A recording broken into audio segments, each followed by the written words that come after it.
This podcast is brought to you by LMU Munich. All right.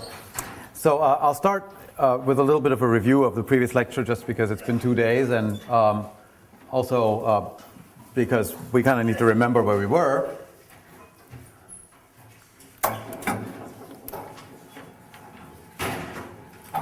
Okay. So we talked about this notion of generalized entropy, the entropy of matter plus the area of some surface that divides the universe in two parts. And I guess a point that I was trying to stress is that we can equally think of the generalized entropy as a kind of quantum corrected area.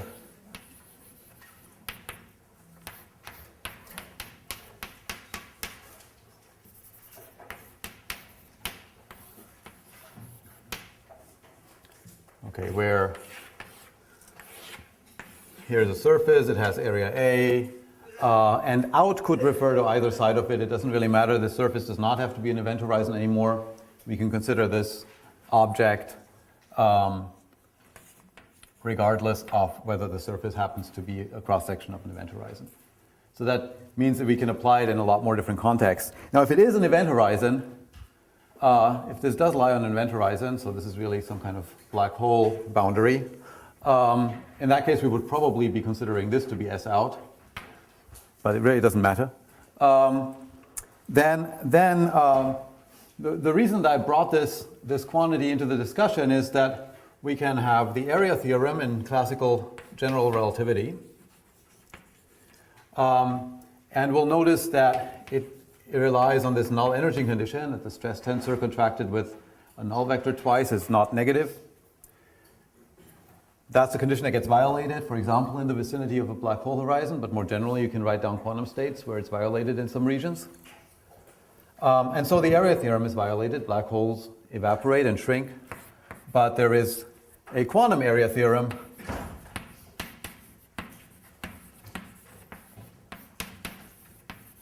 that continues to hold, which simply states that if you add a quantum correction to the area, 4gh bar times S out, that quantity, which we now called AQ, always increases or stays constant, cannot decrease. Okay?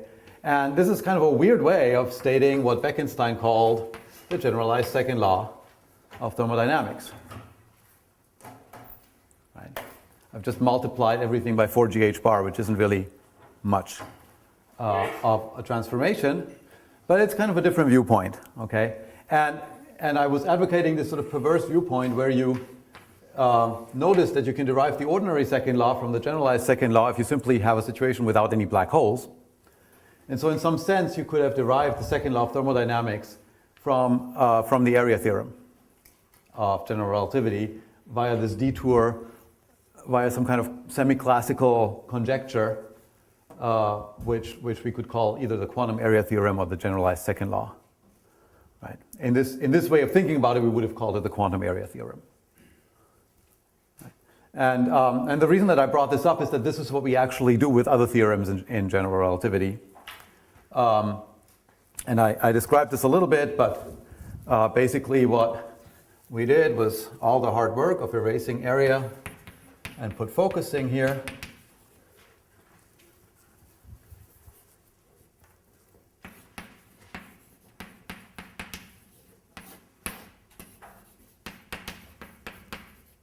Really, this was also a conjecture. I shouldn't have said theorem. And so this quantum focusing conjecture is a sort of, again, a quantum corrected statement to the classical result that light waves get focused, never anti-focused by matter. In fact, when the null energy condition is violated, they do get anti-focused. But you can sort of fix that up by adding quantum correction, which once again is the generalized entropy.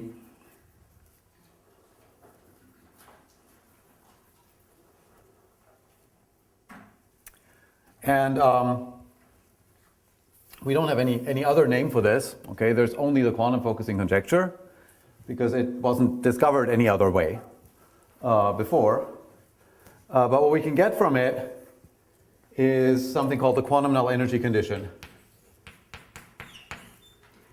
And that's a new result in field theory, both in free and interacting field theories, that relates the stress tensor to a certain derivative of the entropy content of the universe. And so it's about the closest that we've ever gotten to making a direct connection locally between the energy density and information. It's in a sense a more detailed statement than all these bounds I told you about earlier, which were kind of integrated statements. You take a whole system, its energy, its size, and so on. You think about its entropy. Here it's really a pointwise statement. So we'll see how that works. But first, let me just remind you the definition of the quantum expansion. So the focusing theorem, right, was the statement that the classical expansion, which is theta, if you look at its derivative, how that expansion changes along the light rays, that derivative is never positive. That's just, they can't like have zero expansion, for example, and then start expanding. And the quantum focusing conjecture, of course, was just the trivial generalization that the quantum expansion cannot be positive. Well, the only non-trivial thing about that is that you first have to define what you mean by capital theta, the quantum expansion. And notice that my notation is not great because really, if I call the quantum corrected area AQ, I should have just called that little theta sub Q. So that's really how the analogy works here. Big theta is supposed to be kind of an analog to little theta where you replace area by quantum corrected area. In order to make sense of that, since the entropy on one side of a whole surface enters, we really have to keep the whole surface around when we define this quantity. Right? So what we did was to consider some light rays that come orthogonally out of that surface and kind of deform a little area element that I called curly A, move it up this way. And then there are two contributions to the change of the quantum area of the generalized entropy, namely the classical geometric piece, from just the ordinary change of the area that would be happening here, but then also the fact that we've changed the boundary between what's out and what's in. And so S out is now going to be generally something different. And it's the sum of those two that we look at and take a derivative of as a function of some parameter lambda that describes how we move this little area element. Okay, and that's what's meant by theta prime. That's what's meant by theta, the expansion. Okay, so that's kind of a first derivative of generalized entropy. It's really a first derivative per unit area. So this change is going to be proportional to this little curly A area element. So in the end, you take a limit where that goes to 0 and divide by it, and then you get a finite quantity. Okay, and we have the formula on the blackboard last time, so I won't write it again. The quantum focusing, so that defines theta, and then theta prime is really a second functional derivative, if this was a first one, where we can consider, a double deformation of this surface, maybe at two different points, maybe a second derivative just with respect to this deformation, which is at one point, but just compute the second derivative. Either way, you get some object which we claim is never positive. Okay, and that claim comes entirely just from the guesswork, right? I mean, this is just taking this classical statement and hoping that this magic machine keeps working. If we just replace area with quantum area, things will be good. So now I want to talk a little bit about the various consequences of the quantum focusing conjecture. Let me put a box around that thing. Okay, and I've already claimed that it implies something called the QNEC, or quantum null energy condition, without even telling you what that is, but I promise you it's nice. It also implies a bunch of other stuff. The obvious thing that this implies is in the limit as h bar goes to 0, it implies the null energy condition.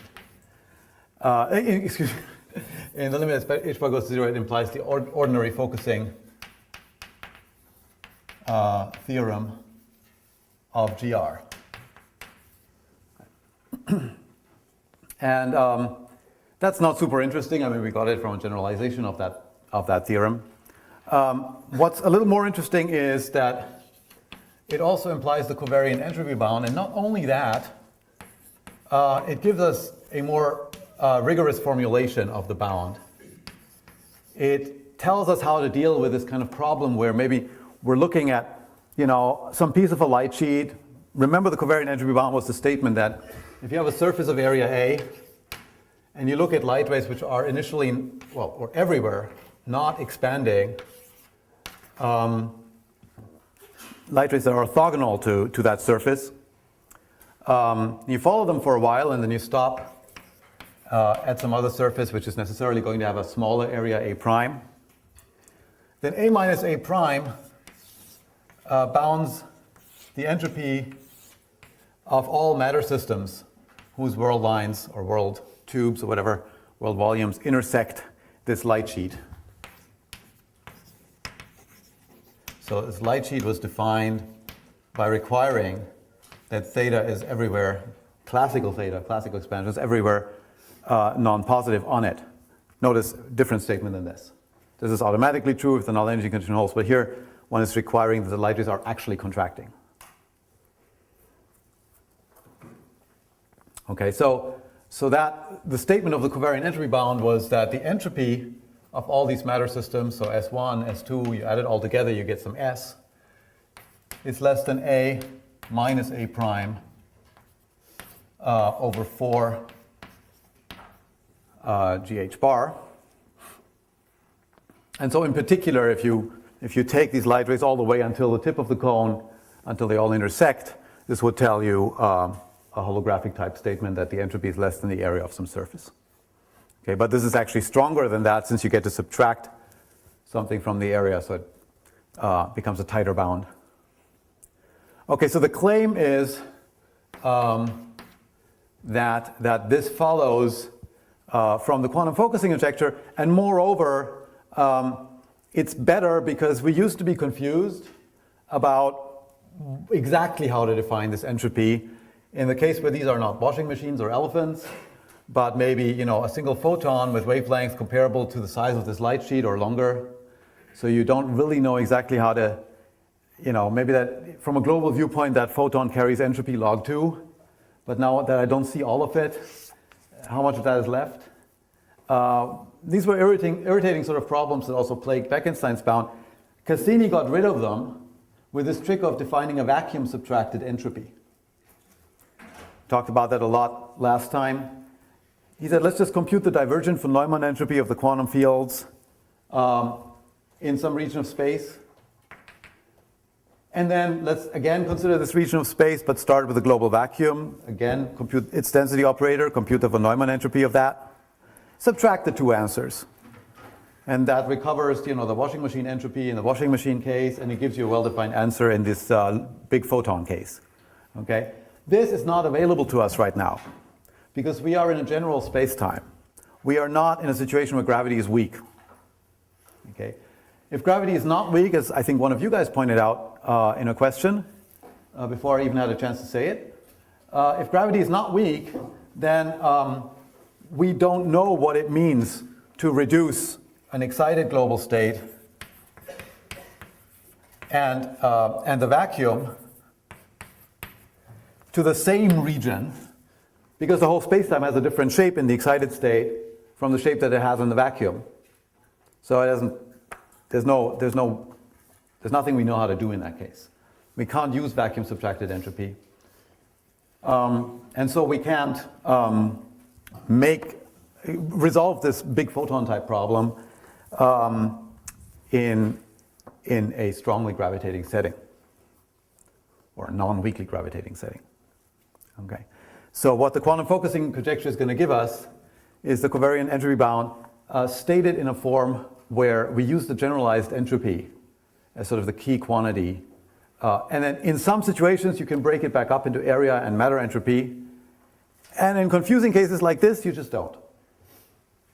Okay. But in principle, you should be able to compute it. It becomes well defined. So here's how that goes. It's actually a pretty simple argument. So what you want to consider is you have some surface, let's call it little sigma, This is a point, but it's really a two-dimensional surface, and it divides all of space into two halves. We're going to be interested in this half. I don't really mean half, just two parts. Okay? And then we look at light rays that come out of that surface. Again, if this was a sphere, I mean, let me try to draw a higher dimensional version of the same thing. What I've drawn so far would be kind of this. Okay. And I'm not going to stop completely, I'm not going to go all the way up until the cone is complete. This doesn't have to be a sphere, it doesn't have to look like a cone, but this is what we're going to do. For any surface, we can define these orthogonal light rays and follow them for a while, and then we get another surface, sigma prime. That's kind of the A and the A prime that we had here. What we want to get out at the end is some statement that the difference between these two areas of these surfaces bounds, well, the entropy of the matter systems that go through that piece here. Okay, so we're going to consider another half of the world, which is going to end at spatial infinity if we're talking about something like Minkowski space. But again, this could just be any old universe. The important thing is that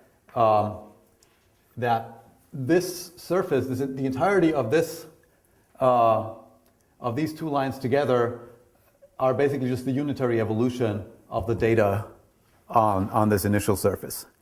So we're not letting anything escape. That's why I'm letting them touch here. Okay.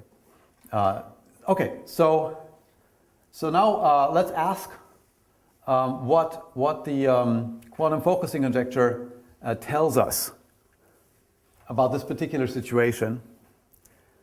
Now, we're not going to get the covariant entropy bound out unless we make an assumption that is somewhat analogous to this one here. There was an important condition for this to hold, in fact, the only condition, which is that the light rays that we're looking at form a light sheet, meaning they have non-positive expansion everywhere. Okay. If we're not going to enforce that, nothing interesting is going to come up. Now, the natural thing to consider here, of course, is the quantum expansion instead of the classical one. And in fact, here we're going to assume only that it's already negative or zero right here on my initial surface sigma. Okay, that's going to be the assumption that we're going to put in. If that surface doesn't have that property, well, I'm sorry, there's nothing we can say about it.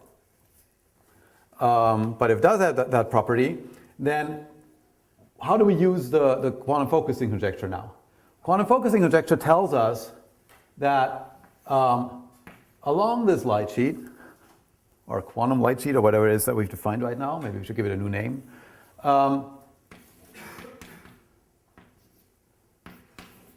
the derivative of the quantum expansion is negative or zero,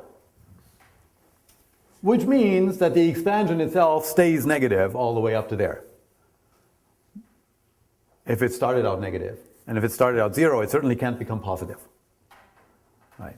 Which means that the area, integrating one more time, the area of this surface plus the entropy on this slice, so let's call that A prime S out prime,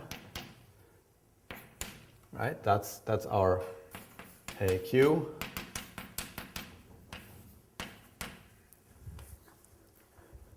AQ prime, excuse me, right? Must be greater than, less than, very important, the quantum area down here. Why do I keep writing pi's?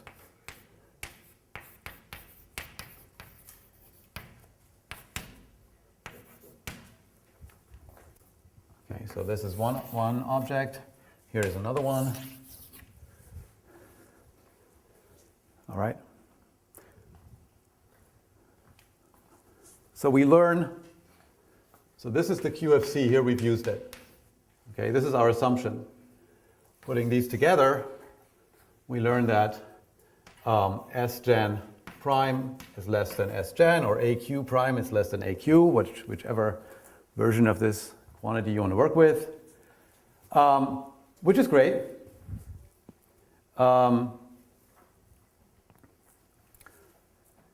But now let's unpack this in the case where the generalized entropy can be meaningfully separated into an area and a piece coming from the matter entropy. That's not going to be so easy to do for this photon, but it's going to be easy to do for the washing machine. And it's in that case that we knew what the covariant entropy bound meant. And so it's in that case that we want to have some hope of recovering it. Okay. So if we just unpack this, we get the statement, kind of what I've already done it here, right? So let's do the second step. What we're going to get is that S out, S out prime plus A prime over 4GH bar is less than or equal to S prime. Is less than or equal to S out plus A over 4GH bar. And then let's move all the S's to one side.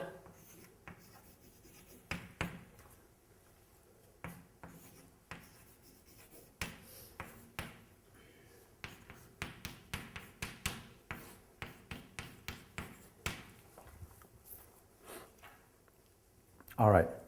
So now let's look at S out prime minus S out and ask, what does that have to do with the entropy S of this washing machine? Okay. And when we think about it, so let's assume, okay, that this washing machine is just kind of like a product state with respect to everything else in the universe. You know, I've got my washing machine here. It's not entangled with anything. It's just in a mixed state of the washing machine. I don't know which quantum state it's in. In that case, S out is equal to S washing machine plus S rest, whatever else there is on this slice. And S out prime is just equal to S rest because look, the washing machine went this way and it's not on this slice. Okay, so S out prime minus S out is minus S rest. Oh boy, we got it wrong. Sorry, it's minus S. All right, we don't want that answer. We wanted S is less than A minus A prime. This is also true, but it's not very interesting because for a washing machine, for example, this is going to be totally negative and this will be positive, and so it's not very interesting. Well, no problem. What really happened here is that I drew the picture wrong and I should have chosen the outside to be this side. And the argument applies in just the same way. Because remember, when we define this generalized entropy, we always get to choose what we call S out. And all the statements I'm making about derivatives of this generalized entropy are supposed to hold no matter which choice you made, so long as you stick to it. What you don't get to do is choose the outside to be this direction here and then that direction there. That would be wrong. So one way to fix up what I did would be to redraw this diagram and call this the outside, and you would see that we get the right answer. But there's actually a lazier way of doing it.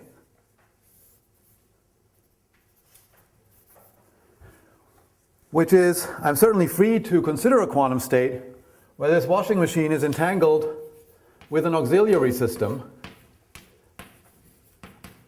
and purified by it that lives out here. Okay. In that case, the washing machine contributes no entropy at all on this slice because both of these systems are here. Okay, and they purify each other, zero entropy. But on this slice, the washing machine is gone, its purification is still here. So now there's a system which has the entropy of the washing machine, and so now we get plus S. Okay, so I'm just going to do this using Blackboard magic. Okay, so we've recovered this bound. Yeah.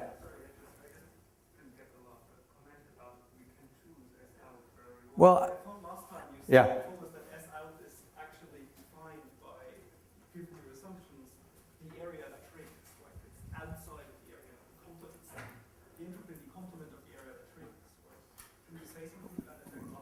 If I did, I lied to you. I hope I didn't say that. Yeah,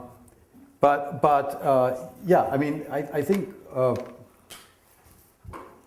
well, I'm not sure that I'm not sure what I said last time. I'm pretty sure I said the same thing, which is that you get to choose which side you want to call the outside. It's important that you stick with that choice. We're making conjectures here, right? So it could be that our conjecture is wrong. It could be that our conjecture is wrong with one particular choice of what we call the outside. Or it could be that it's true with both choices. I'm arguing that it's true with either choice, so that it doesn't matter what you choose, you'll get a correct statement. Let me just finish. What you notice here is that, in fact, what I'm deriving with these two different choices are both correct results.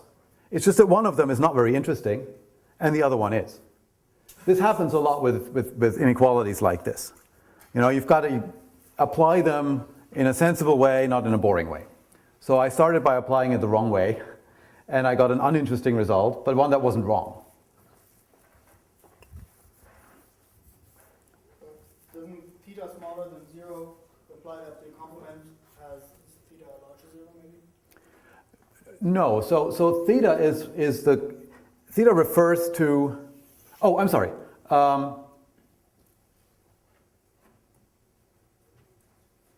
No, I mean, so the way that the area behaves, you're right that it's not equivalent. So I can write down a quantum state here, I guess, where theta would be less than 0 if I consider this to be out, while it's greater than 0 if I consider that to be out. I think I could do that. For a pure state, that would not be the case, but I could try to write down a mixed state in which it is the case. But the logic here is that I'm just going to assume this. So the question is not, whether or not it being true here implies it being true there. Once I decided to work with this side, that's the assumption I'm going to make. And if it's not satisfied, I just stop.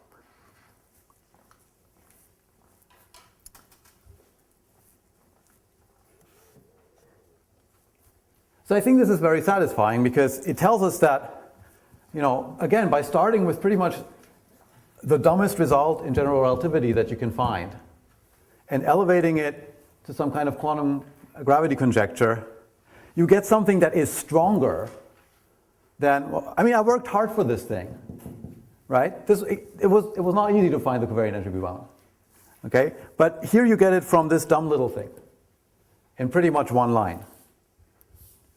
So maybe this is interesting. Now I want to talk about this arrow, unless there are more questions. The Q-neck. So before we get to the Q-neck, I just want to unpack this statement of the quantum focusing conjecture, which I've got in a number of different places by now. Let's unpack it in the same sense that we unpack the generalized entropy into S out plus area. Let's now unpack this thing, which is kind of a second derivative of the generalized entropy, into these two constituent parts. Okay.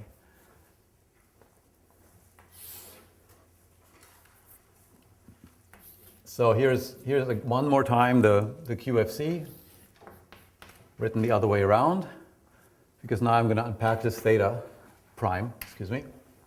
Okay. So it is not hard to check that theta prime, big theta prime, is the same thing as little theta prime, plus a bunch of stuff that's going to have the entropy in it. And a bunch of stuff when you do the fairly simple algebra looks like this. I'm going to keep this little area element around here, but you should always think of that as, anytime this appears, you take a limit where it goes to 0 at the end. I'm not going to write the limit. Where was I? Oh, good, here.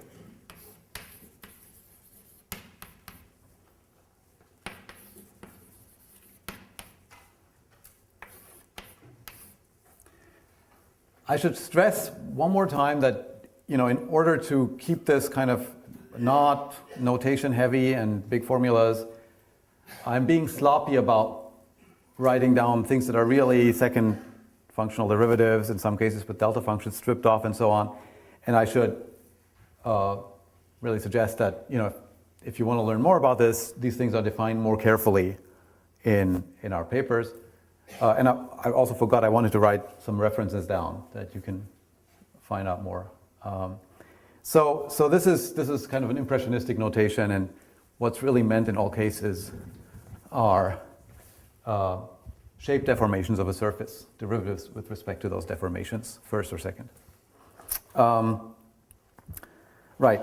So this is just breaking this back up into the classical and the quantum part of the generalized entropy or quantum area.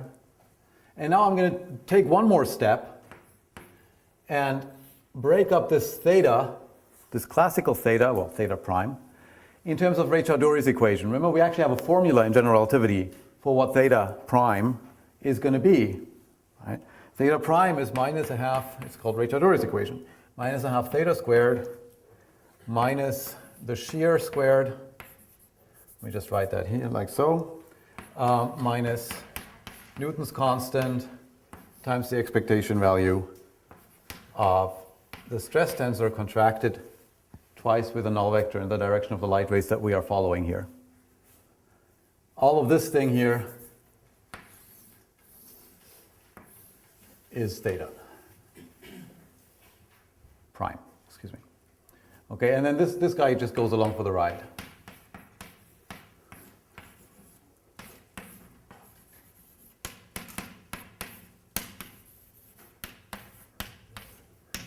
So this equation always makes sense to the extent that we can, at least to the extent that we can separate meaningfully the matter entropy from the area. But now we're going to specialize to a particular case. I'll specialize a little more than we really have to because I want to keep the discussion simple. I'm going to specialize to Minkowski space. And I'm going to choose my initial surface such that the classical expansion is 0 and also the shear. It would actually be enough if those things were order G, but if the shear was square root of G or this thing was order G, but again, I want to keep it simple. Okay, so suppose that theta equals sigma tilde. Sigma tilde is really a tensor. Remember, that's both indices are contracted. Is 0. The shear is, the way that light rays in different planes might expand or contract in different ways.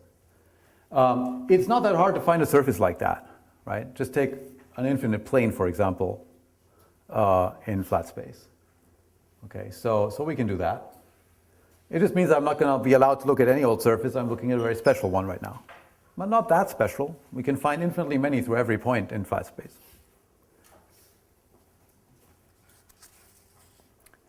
Right.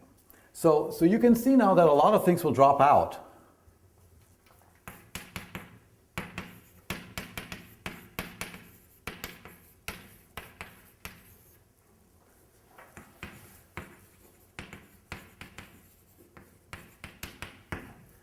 So here I mean a two-dimensional spatial plane.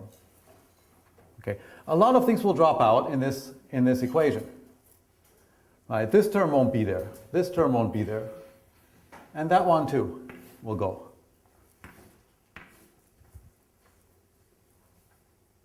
All right, so we're left with not very much. We're left with this term and that term, but remember this whole thing is actually an inequality. So we obtain the result that the expectation value of the stress tensor, so I'm just going to move this to the other side and divide by 8 pi g, is greater than or equal to, and maybe here I want to actually make the limit explicit, just so you have a correct formula.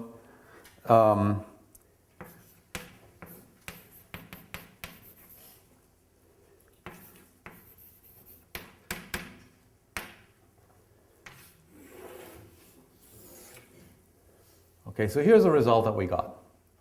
Now, one thing that I want you to notice is that the wonderful magic happens again where G Newton cancels out of the final result. Okay.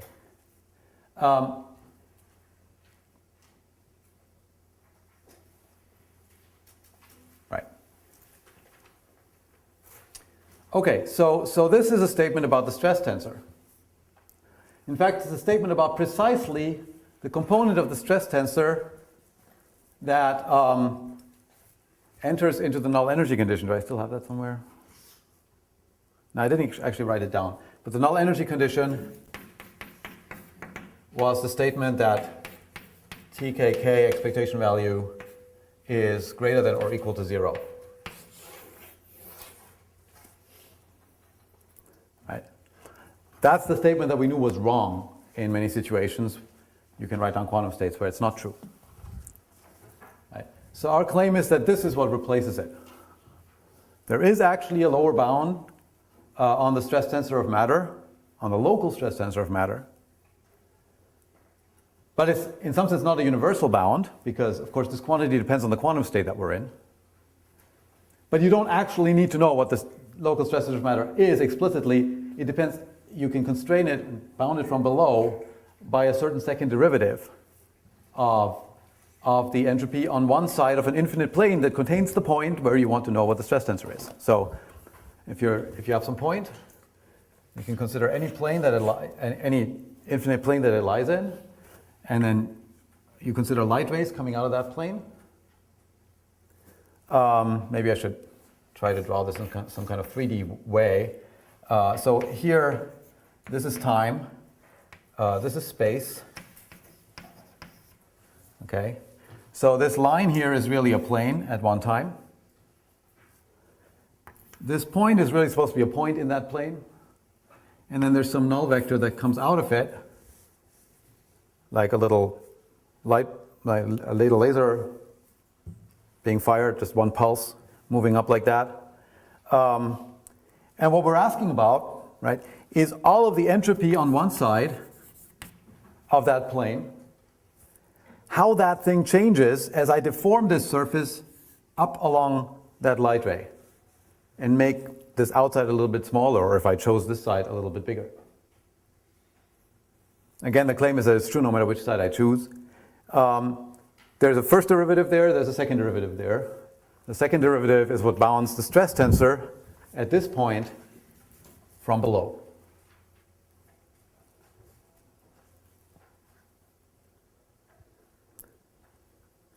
And of course you get to choose the orientation of this plane any way you like. And so you can really constrain the stress tensor contracted with any null vector at that point in the same way. But of course the right hand side will necessarily, might depend on the null vector that you chose. You might worry that we've got this S out sitting around without any area to add to it. How is that okay? Since the von Neumann entropy of any region with a boundary has some divergence that goes like the area of the boundary over the cutoff squared. Well, that's okay, because we're taking two derivatives of it. Already after the first derivative, that worry is gone, because the infinity just goes along for the ride.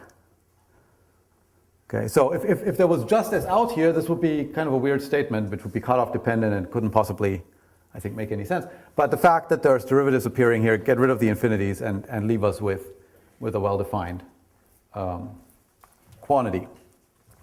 It's a little bit as if, I mean, there's two ways of thinking about this inequality, right?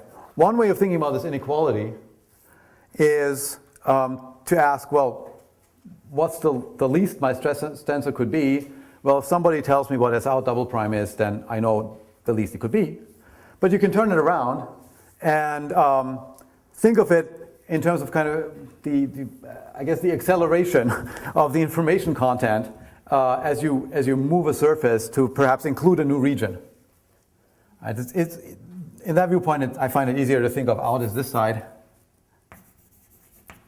Right? And now I have a certain amount of information that I've gained by looking at this region. But what if I look a little bit further?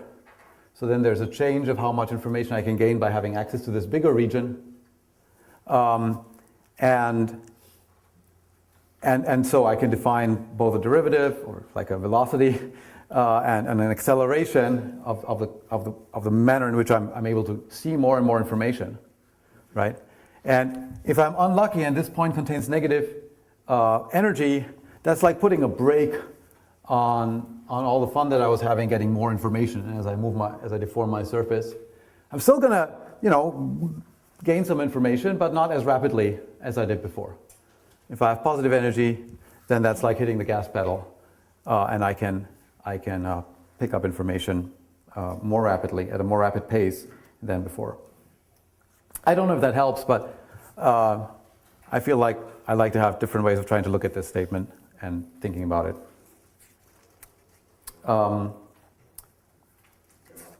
Yes, absolutely. As you said, the QNet can be either positive or negative, right? The right-hand side of the QNet can be... The right-hand side can be positive or negative. Yeah, that's right. What kind of situations are there for which it is negative? Maybe you said it already, but are there intuitively clear situations where the right-hand side is negative? Yeah. So one example is Casimir Energy. Okay. And more generally, so Casimir Energy, why do we care about it? Well, in some cases we can actually build plates which take modes out of the vacuum, right? But you can always take modes out of the vacuum. Just do it by hand. I mean, you just start with a global vacuum state. Consider some region here, okay? Now the global vacuum is going to reduce to some state sigma, sorry for the many sigmas, different sigma, density operator here for this region. And this is going to be a kind of thermal-like state. It's not a Rindler region, so it's not going to be exactly thermal, but it's going to be a noisy state in which there are non-zero probabilities for modes to be, modes localized to this region to be excited. Now act with a lowering operator of these modes. That's going to give you negative energy density in this region. And so it will imply that the second derivative of the entropy as you move across this region is also negative.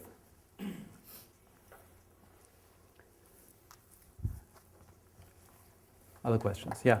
Is there anything special about surface deformations in the null direction?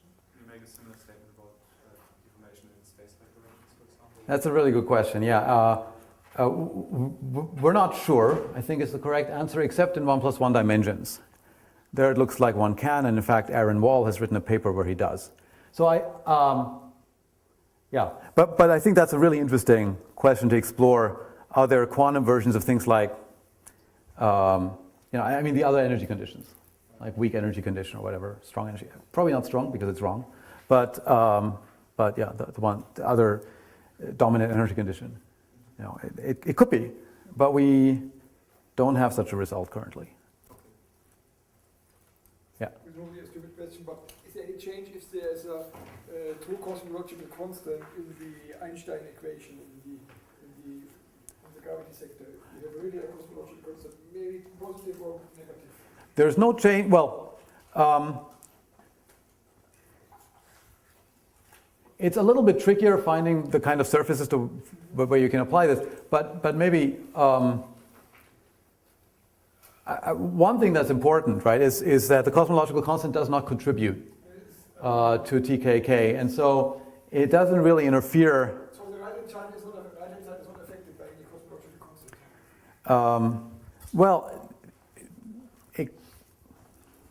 I don't think the fact that it doesn't affect the left-hand side proves that it doesn't affect the right-hand side. Yes. And it's not clear, I guess the way I would put it is that it's not clear how you would perform some kind of comparison. Because you can't hold the geometry fixed and add a cosmological constant and then ask the question again with the same geometry.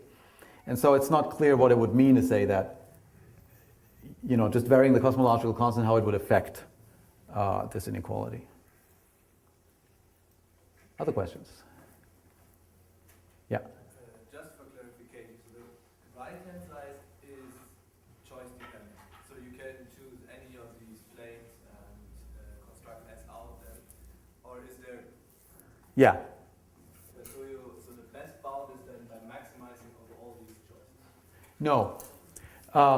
Which plane you choose also affects what TKK is, because TKK, remember, is really my shorthand notation for T mu nu, K mu, K nu, where K is the null vector orthogonal to the plane at the point where I'm looking. And so, of course, if I change the orientation of the plane, then I'm going to contract my stress tensor at that point with a different null vector. And so both sides depend on that choice. The claim is just that it will be true for any choice.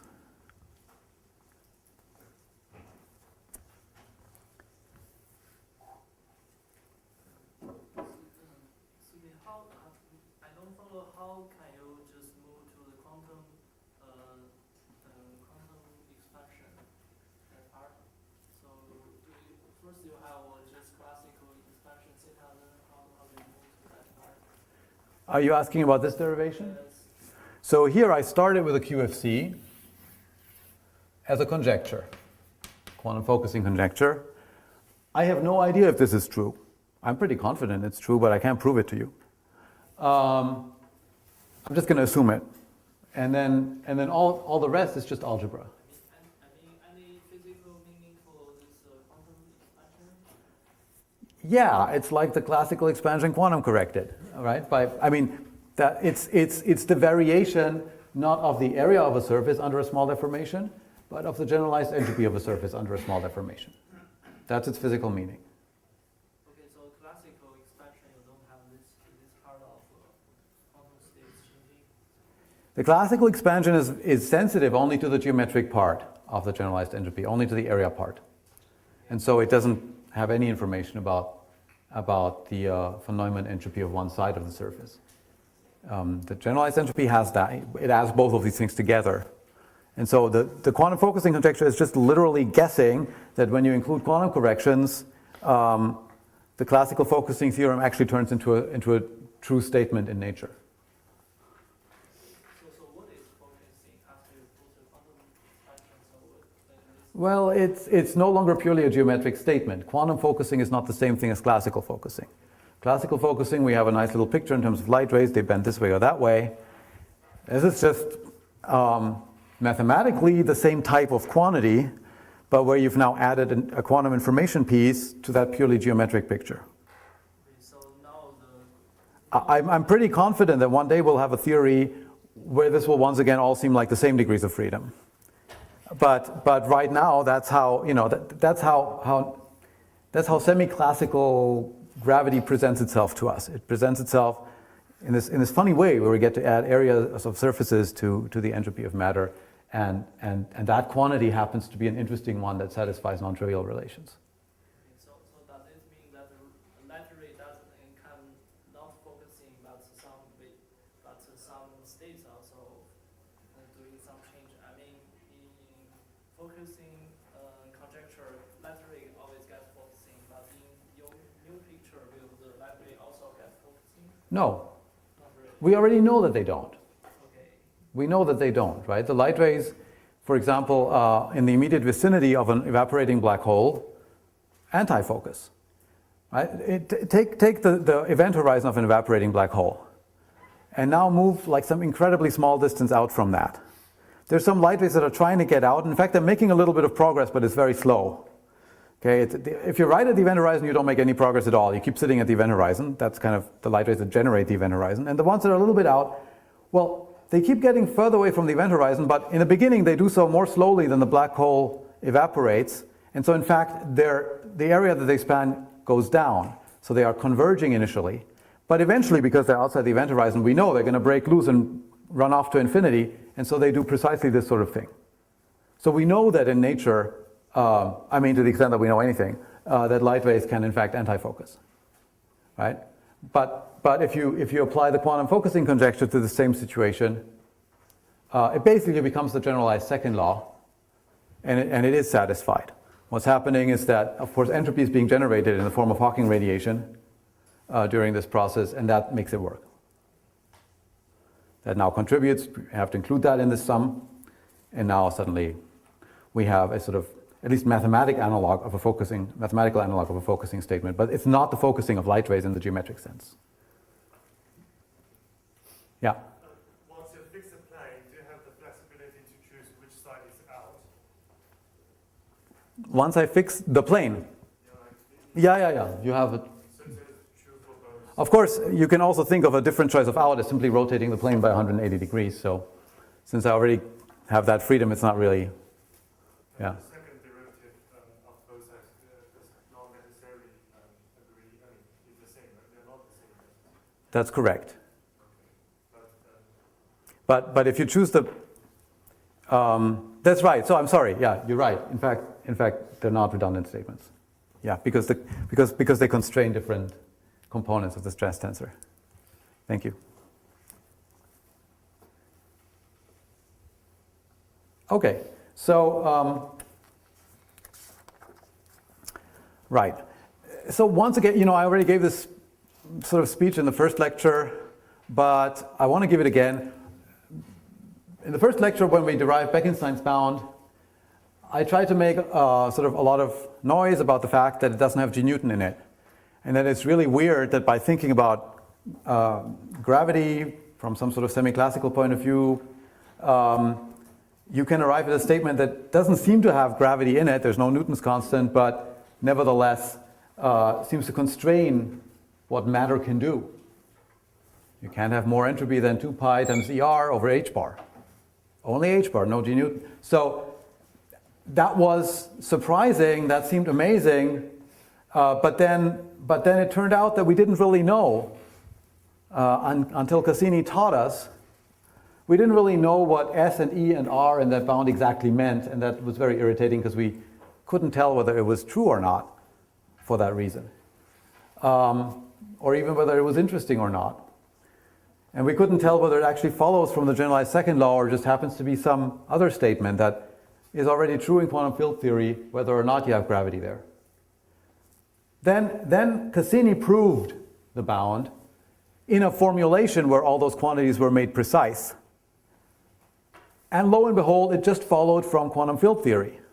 In fact, it kind of followed from quantum mechanics. It followed from the positivity of the relative entropy, okay, which is a pure information theory quantity. He never had to go back and make any reference to gravity when he proved the bound, once he had formulated it correctly. And so maybe that means that I shouldn't have made all this noise about how amazing it is that we can get this from gravity. And that, maybe it was an accident. I mean, Bekenstein just stumbled upon some kind of inequality, which later turned out to be just a quantum field theory inequality, which, once you formulate it correctly, you can actually prove in quantum field theory. And the proof was pretty simple. So maybe Bekenstein shouldn't get too much credit for coming up with it first in this vaguer form. But I think that's really wrong, and we now know that that's wrong. And the reason that we know that that's wrong is the QNEC.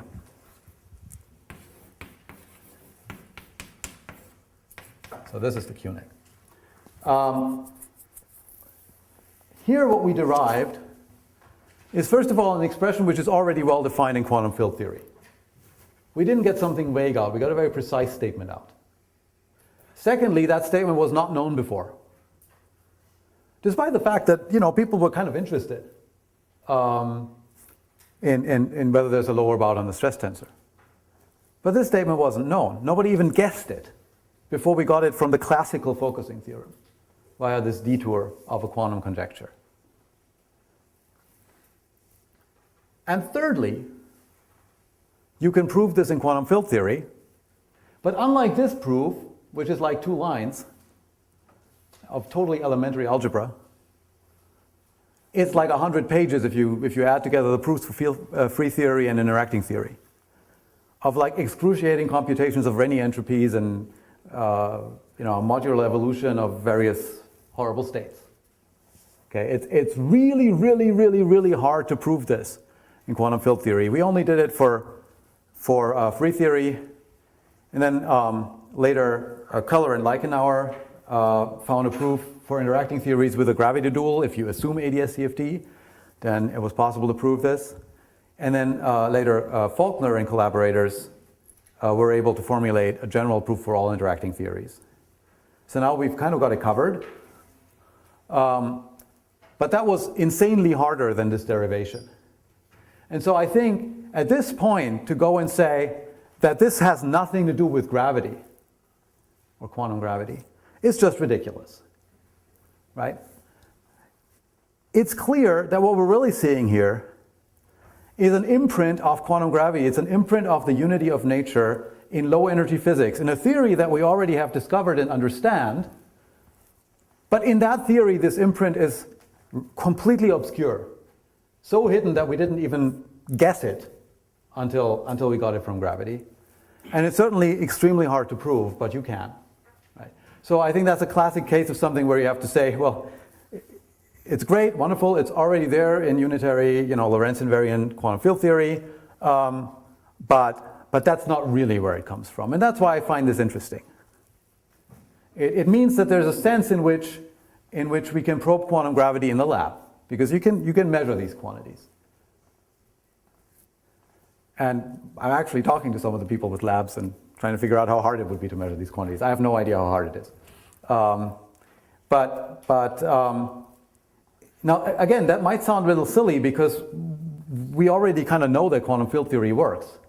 We've tested the standard model at these insanely high energies. How is it going to start breaking down?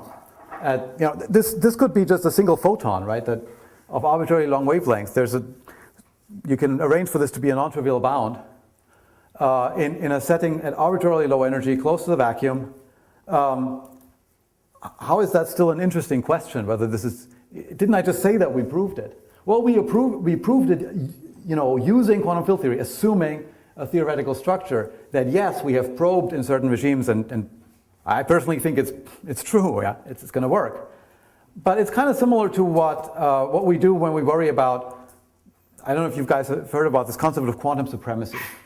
Can we actually verify that quantum computers are really faster than classical computers? Well, if you believe quantum mechanics, you don't need to verify that. It follows from it, right? We already know that they're going to be faster than classical computers. But the real point is that while quantum mechanics has been explored in many regimes, we have actually not explored the regime where we look and actually access a large part of the Hilbert space. Most states that we probe are states which have decohered in a particular basis that is picked out by the interactions in nature. This sort of highly coherent regime of quantum mechanics has not been probed, and what it means to build a quantum computer is to probe it. I don't think it's going to go wrong, but that doesn't mean that this is not an experiment where we are probing nature in new ways. And I would look at this as a very similar sort of setting. I don't think it's going to go wrong, but we are probing quantum field theory in new ways, and in particular, we are probing an aspect of quantum field theory, which is a direct imprint of quantum gravity. So I would really love to see this probed in the lab. So I want to write down a few references while you think about questions. This is not good. The other way.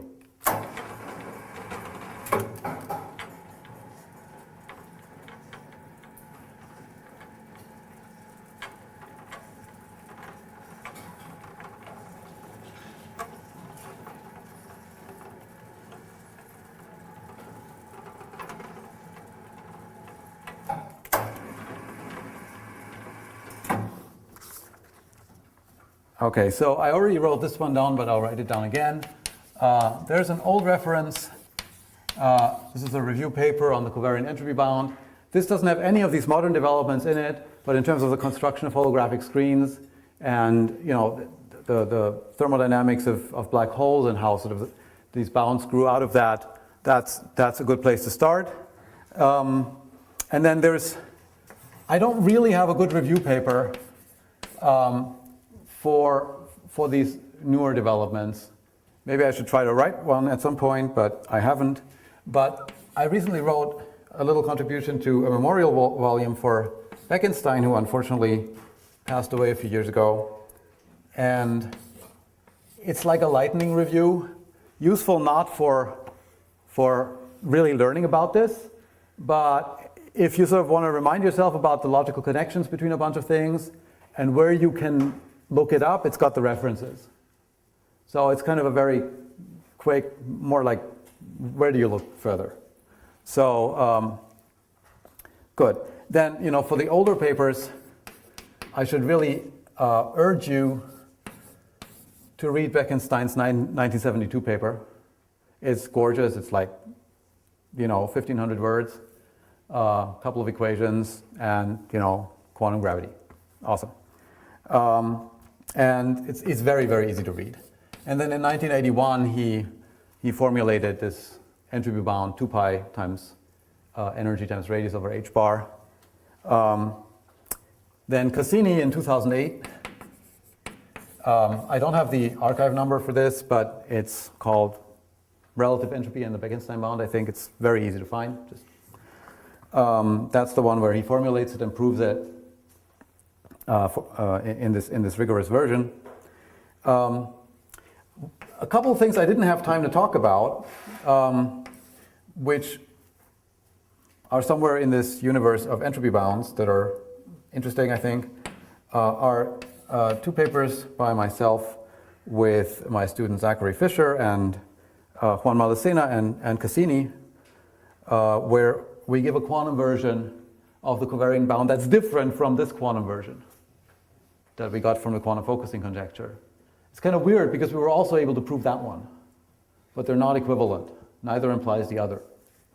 That one is based on vacuum subtracted entropy, so it only makes sense if gravity is weak, unlike this one.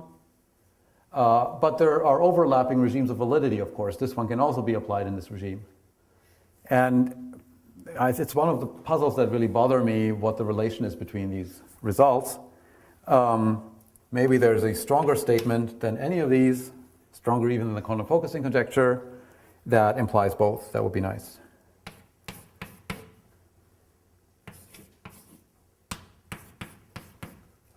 Four, five. So this would be the other quantum covariant entropy bound. Okay, and then the QFC is in this paper by Aaron Wall and Zach Fisher and Stefan Leichenauer and myself.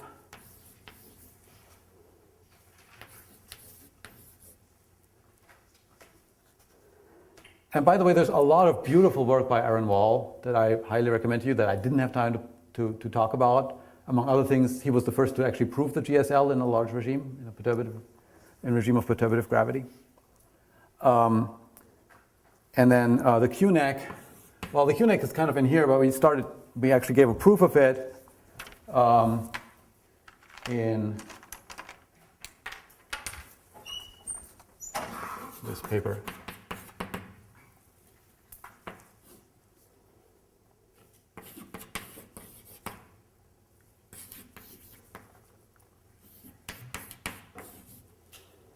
Okay, and then this is proof for free fields.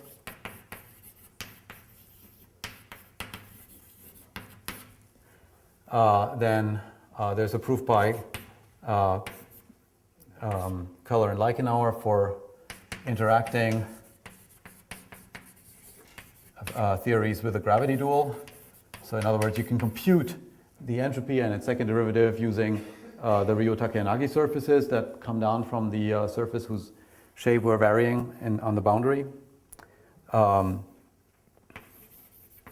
So that is 1512 06109. And then Faulkner and collaborators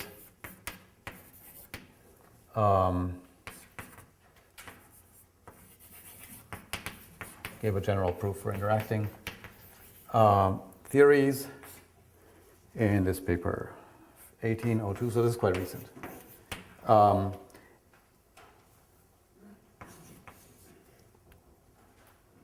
I think this is a 5 and not an 8. I'm not totally confident. Okay. And I could keep going. So for example, one very surprising result that is still kind of partially unpublished is the fact that, remember I told you there's two ways of doing this shape deformation when you consider the second derivative. You can vary at one point or at two different points. It turns out that the quantum focusing conjecture can actually be proven for the case where you vary at two different points. You can show that in that case it follows directly from the strong subadditivity of the entanglement entropy. And And so it's actually not a particularly dramatic statement for that case. Okay, but in any case, it's true. And there it's, of course, that strong subjectivity inequality is really an inequality. You can find many states where it's not saturated. And I know some lecturers wrote it down, so I hope it's in your notes. Strong subjectivity is. But when you vary at the same point twice, I mean, you take the second derivative with respect to that single variation, then the quantum focusing conjecture is a conjecture. Okay. This QNAC is interesting, but it actually turns out that it's not an inequality anymore. It's an equality for interacting theories, not for free theories. And this is work by actually my student Arvin, who's right here, and so you should ask him about it if you find it interesting. I find it amazing. It's an equality, so entropy is equal to energy in some sense. Well, second derivative of entropy is equal to energy. That's about the closest we've ever gotten to that connection between these two concepts. And it's also kind of bizarre, but they were able to prove it in the case where your theory has a gravity dual. That always seems to be the easier thing to do first.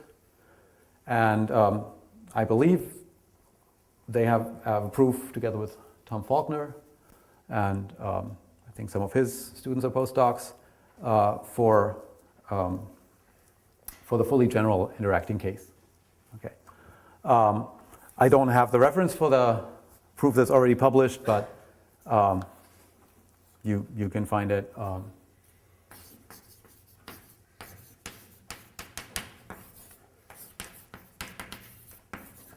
If you look for these guys.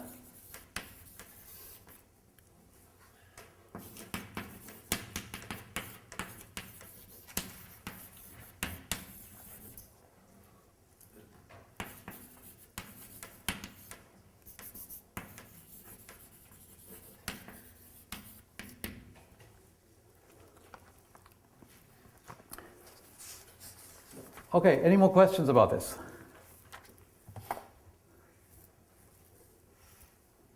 Yeah. So the statements, the bounds you end up in, which are again the statements about relativistic QFD, these bounds. Yeah. Would you expect anything similar to be true or anything analogous to be said if you had non-relativistic theories? No.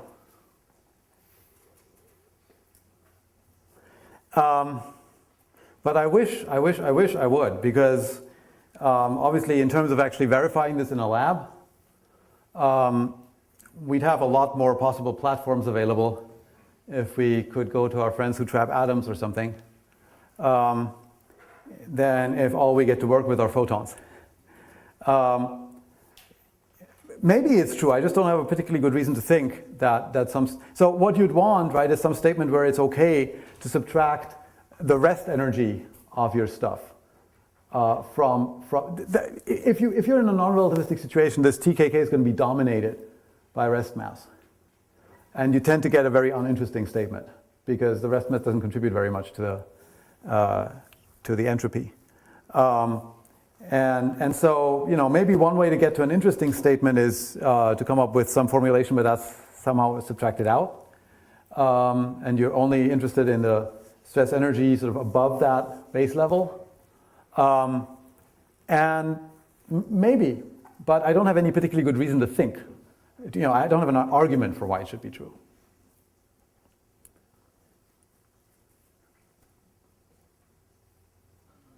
Is the quantum non-energy condition has any connection to the wormhole? Have you any idea? Yeah. Well, so one thing that this implies is the achronal average null energy condition, if you just integrate this. Okay, and of course that's what controls, you know, whether or not you can have a wormhole. So in that sense, there's some connection. The QNAC is not, of course, violated by the states that people consider when they make wormholes.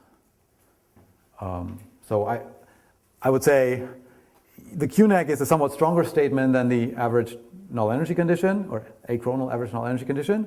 And so in particular, it tells you what that condition tells you, which is that you cannot have a wormhole unless you so I mean, an example, right, of these wormholes. You know, here's, I don't know if I'm going to get this drawing right. Here's some wormhole, okay, and here's some, yeah, good. Here's some line that runs around, and this is actually the orbit of the spatial orbit of some light ray in this geometry. You can I think there's a picture like that by Wheeler actually that shows up in Maldacena's recent paper. And of course, when you actually write that as a space-time picture, what this light ray is doing is going round and round like so. And so it's not achronal. Achronal means that no part of it is in the future of any other point of it. So there's some connection in that sense. Yeah.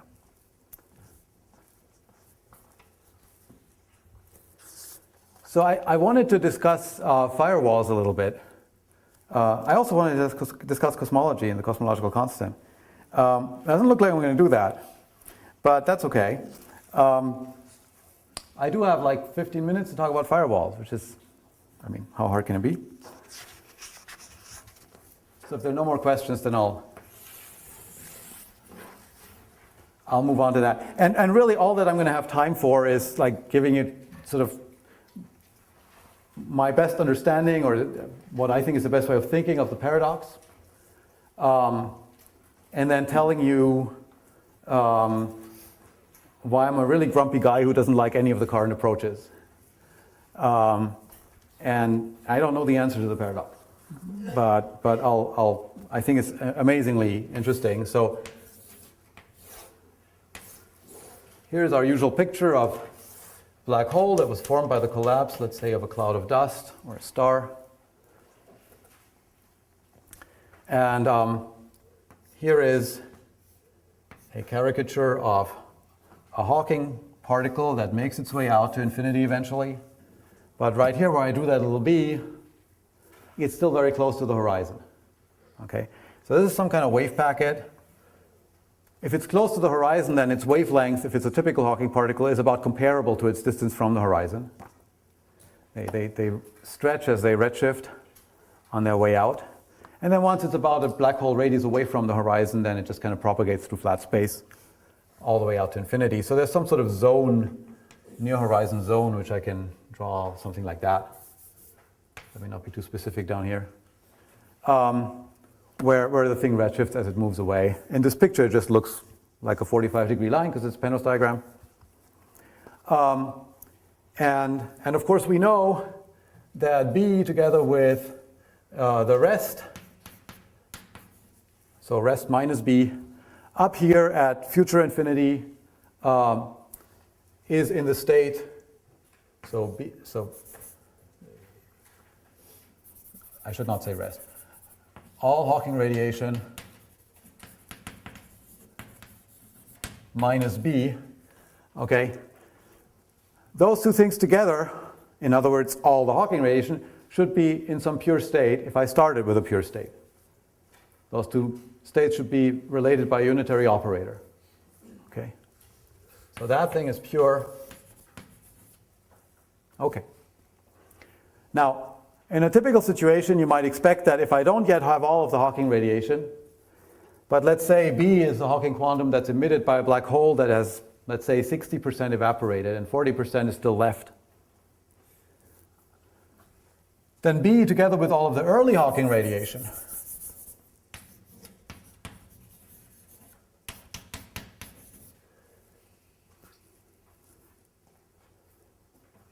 let me call that collectively E, is clearly not in a pure state. We're missing some part. All the Hawking radiation, the 40% that come after B. Right? So if I look only at the early Hawking radiation or the early Hawking radiation plus B, I'm going to be in some kind of mixed state in general, unless I get very lucky. And the key insight, at least to me, that was added by AMPS when they formulated the firewall paradox was this kind of counterintuitive statement that nevertheless has been actually known in quantum mechanics for several decades. So it's kind of embarrassing how long it took us to make such good use of it. This funny statement that goes as follows. So we can just talk about an arbitrary quantum system. And so this is a bunch of spins, okay, in some typical state, not a product state, a bunch of spins.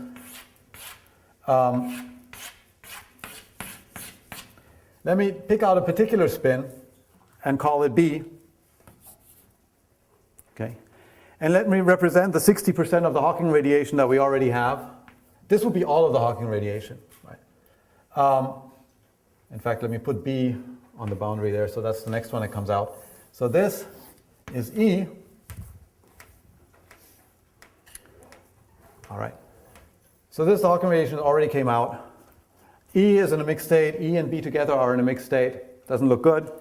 But in fact, you can show that if this is a Haar-typical state, one that was sort of drawn at random out of the Hilbert space of these spins, then it is possible to apply a unitary operator to E to extract a bit, a physical bit, which I'm going to call E sub B, such that B and E sub B together have almost zero entropy, in other words, are in a pure state. It is possible to extract a purification of B.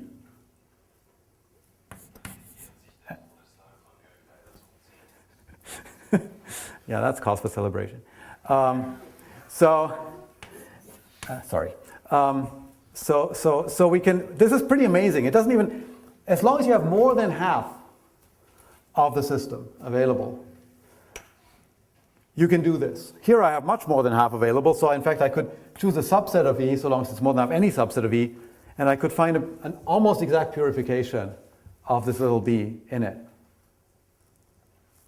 So it's a fact. You can study the proof if you want, but it's true, okay?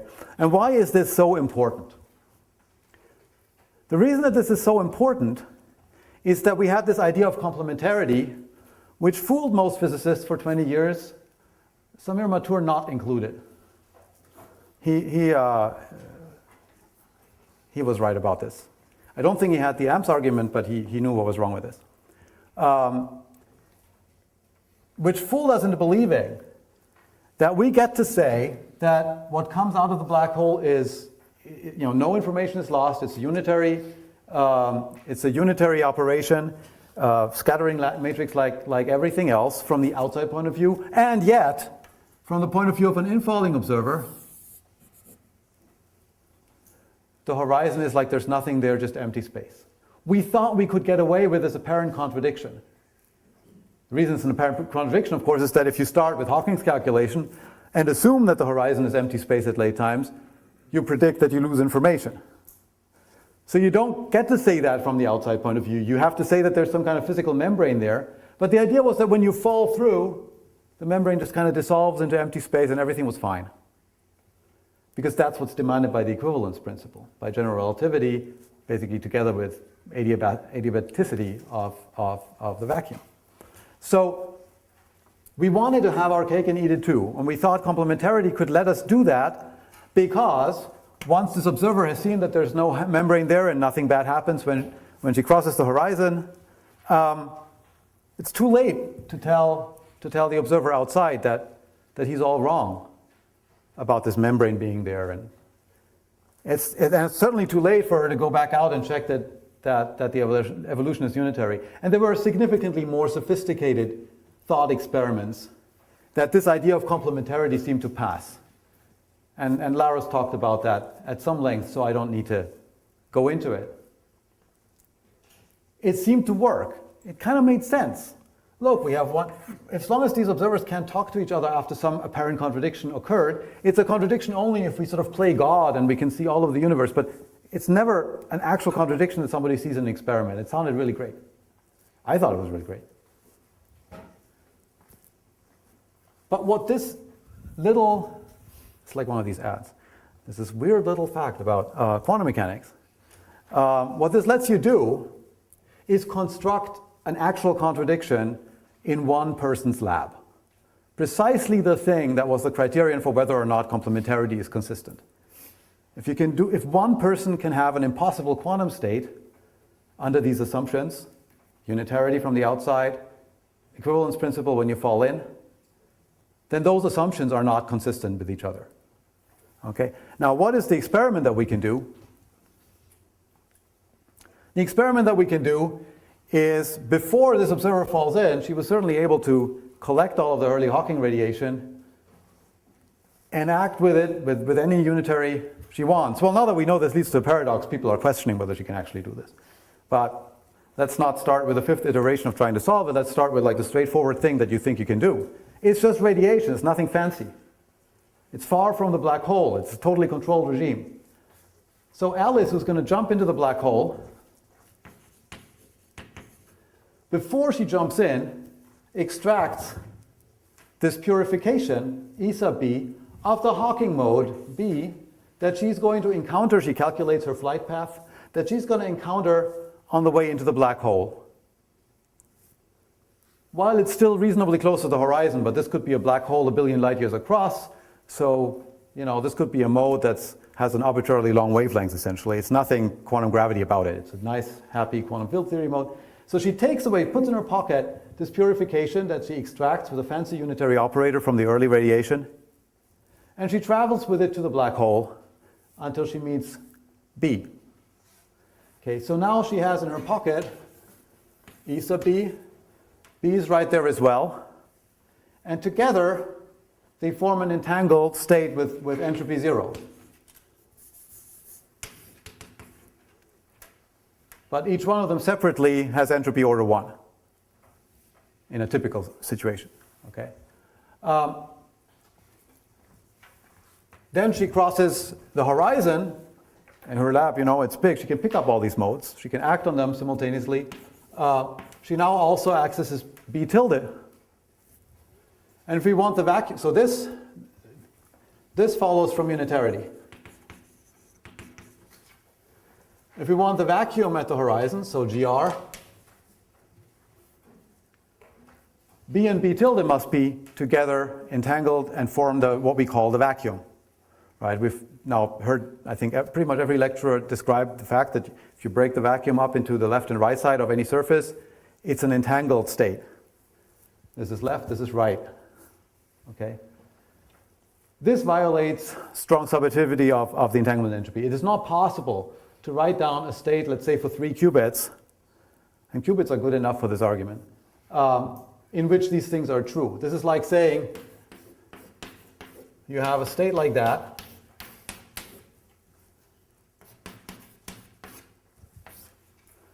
for qubits B, B tilde, B, B tilde. So if you trace out E sub B, you get this, a pure state that's entangled in this way, and you have the same looking state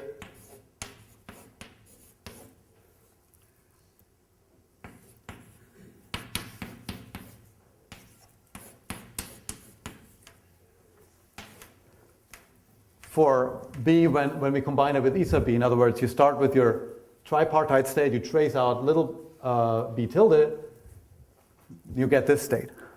That's just not possible.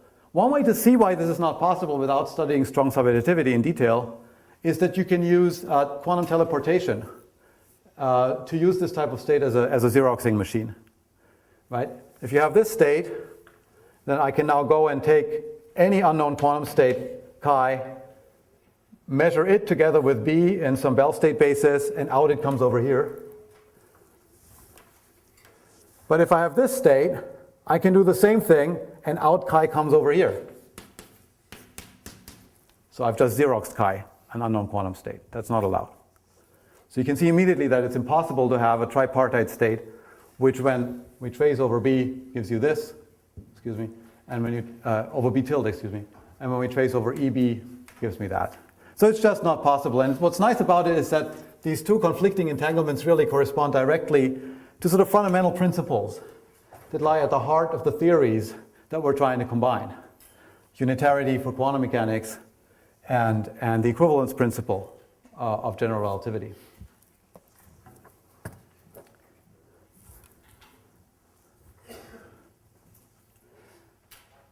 Okay, so that's where the fun starts. Now we have a real problem. We have a real paradox, and we've sharpened it. It's kind of like Hawking's calculation run backwards. We start with unitarity, and we show that something has to be seriously wrong at the horizon. Okay. If you assume that effective field theory is valid outside of the horizon, you can push away the serious wrongness, the violation of the equivalence principle, to sharply at the horizon. And that's where the firewall would have to be.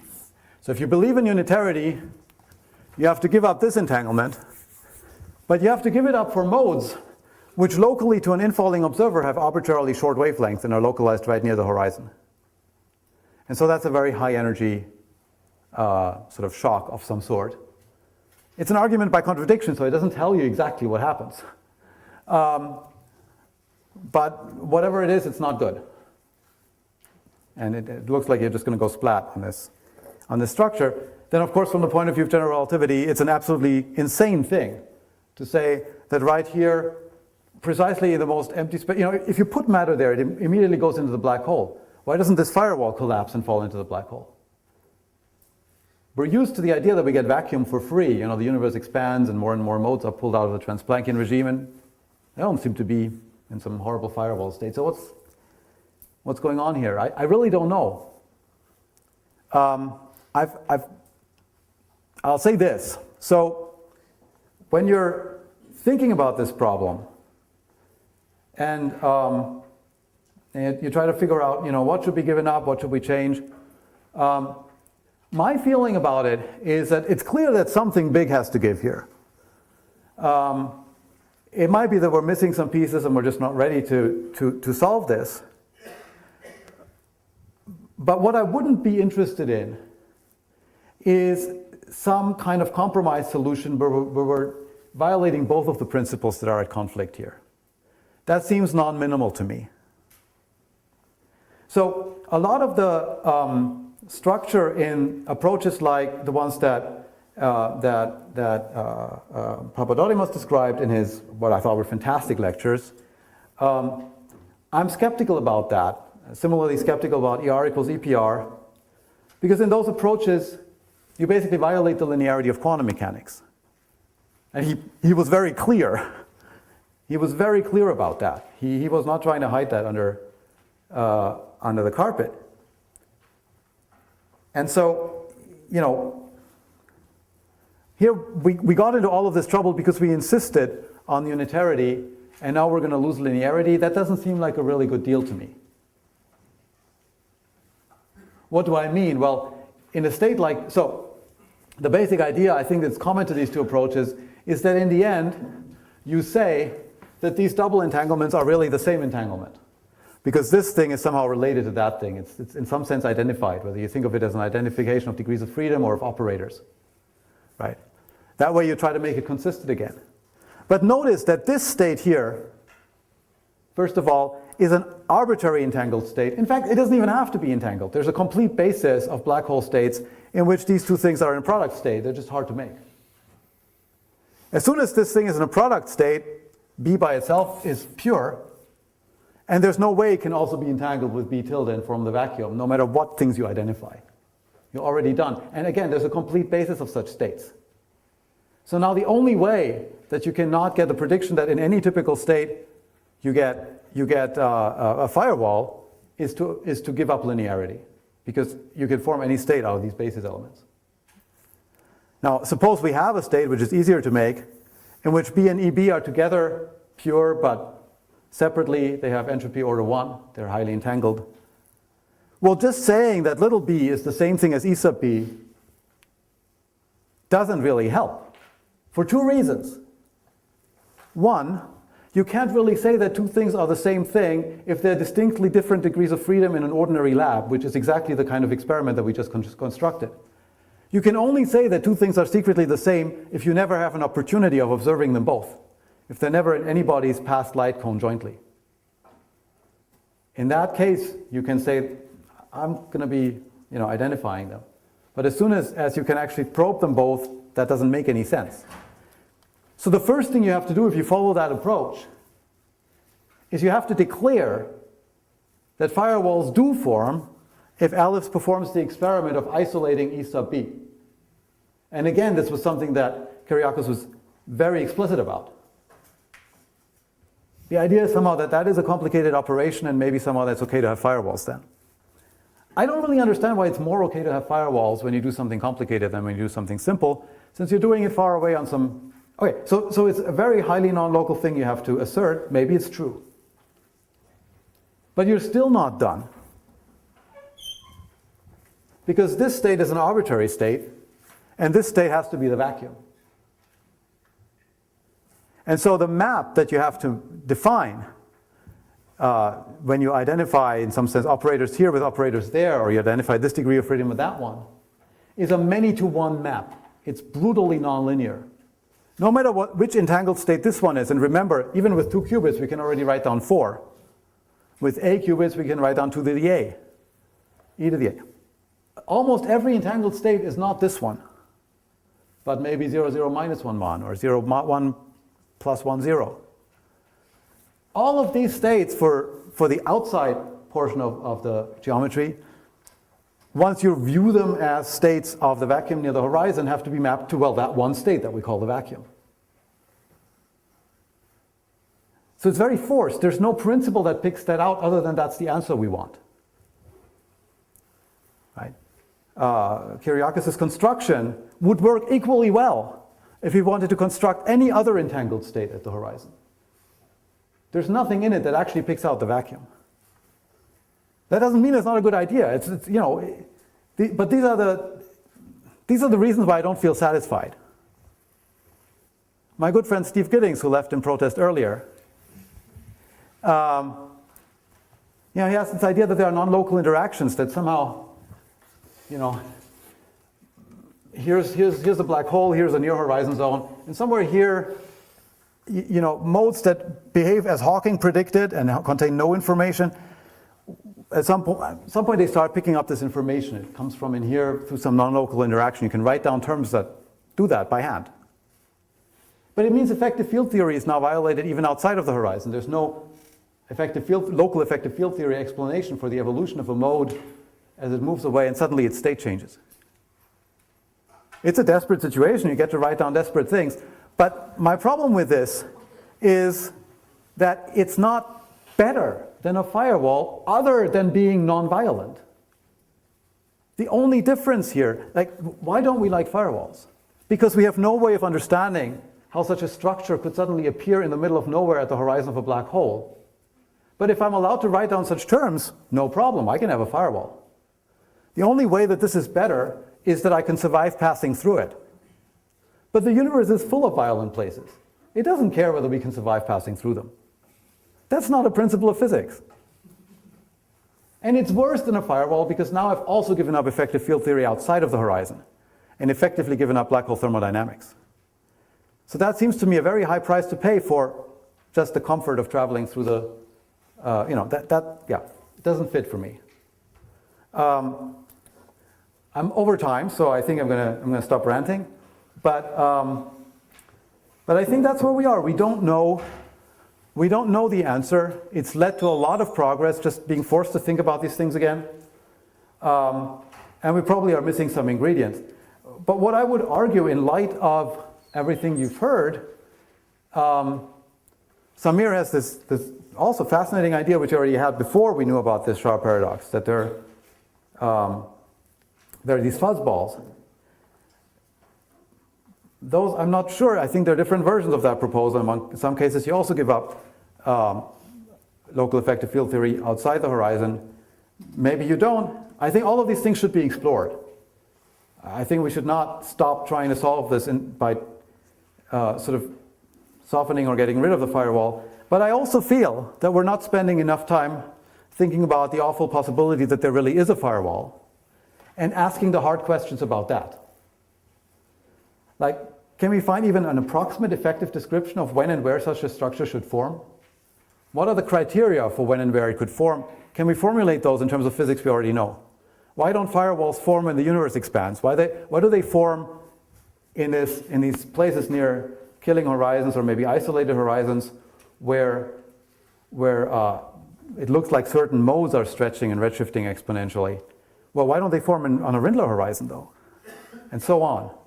Where could they form and when could they form so as to be consistent with causality? It's not obvious that they're going to be consistent with causality, but that seems like another good principle to hang on to while we can. So that would be kind of my advice for the firewall problem. It seems like there's a niche that's not occupied yet, which is the dynamics of firewalls. Suppose they actually existed. How would it work? All right, thank you.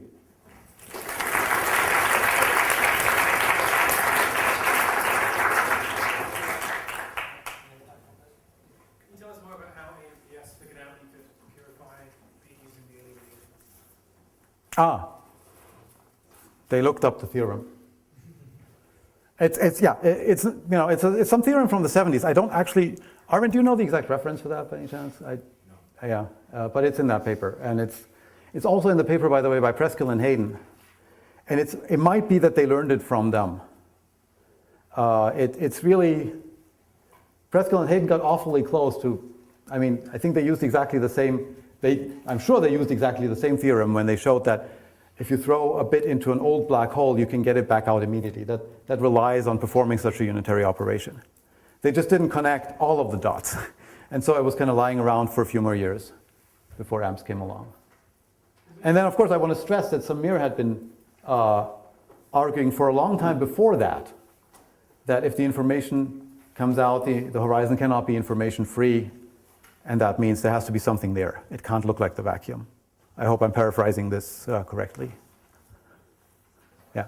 Does making use of this theorem require that Alice has access to all of the early radiation? No. If we're only worried about one bit, or one Hawking quantum, then all she needs is 50% plus 1, basically.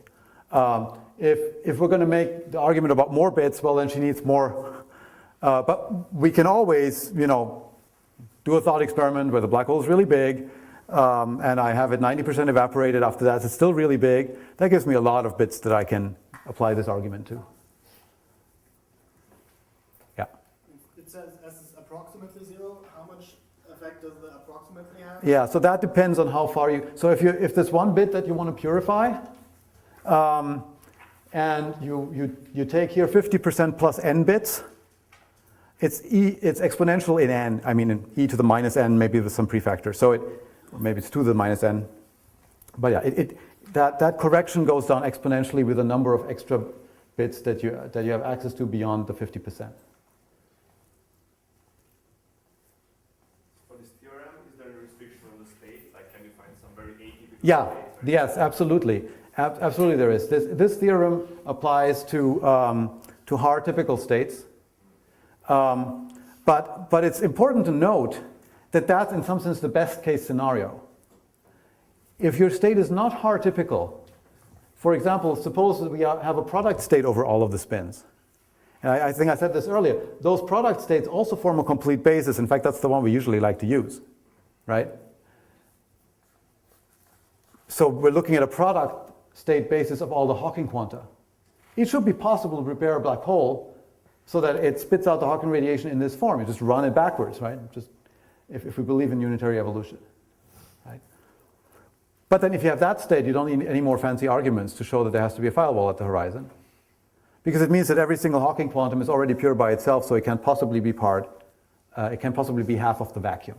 It can't possibly be entangled with something inside of the black hole, and so you're already done. It's actually only in the case where you have hard typical states that you can fight for a while and argue that maybe there's a vacuum there, and that's where this more sophisticated argument comes in and tells us there has to be a structure there. Any more questions? Something that's confusing. So, Alice is a local observer, right? But the early radiation spreads out isotopically in all directions. Oh. Is it clear that that is more than 50%? Yeah, she can just build a big sphere far from the black hole. Remember, this is something that's being done very far from the black hole. So, and you can prepare that kind of structure early on. Well, no, but her past light cone can include, so suppose that, you build a structure, I don't know, what's the safe distance from the black hole? 1,000 Schwarzschild radii, let's say, right? So then it takes her a time of order that time to read out all of her detectors, right? Or maybe 2 pi times that time or something. It scales like that radius, like some effectively order 1 number, like 1,000 times the radius of a black hole. It's not very long because the evaporation time scale is r cubed in Planck units, right? And so when I say she jumps in after 60% of radiation has evaporated, that's some statement like, after 0.6 times r cubed. So the time that it takes her to read out her detectors compared to that is very short and has no effect on her, right?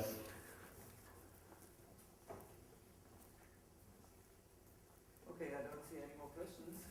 We meet again at 4:40, and let's now thank Raphael for holding this lecture again. Thank you.